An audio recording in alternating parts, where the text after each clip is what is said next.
Ne bu ya bu? Ha? Şu ne efendim? Öyle pilav duruyor. Anas. Bu wasabi Soya acı var değil. bunda. Şöyle.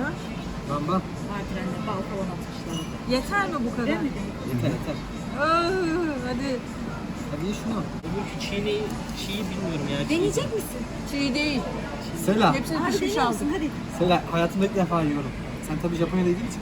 Bu nasıl bir şey? Hop. Çatalla alalım ya bunu.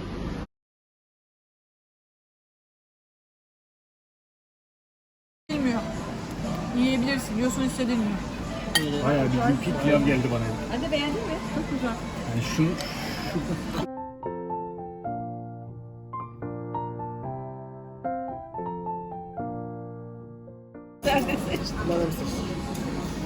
Bu içindeki ne ya? Bunu yemelisin.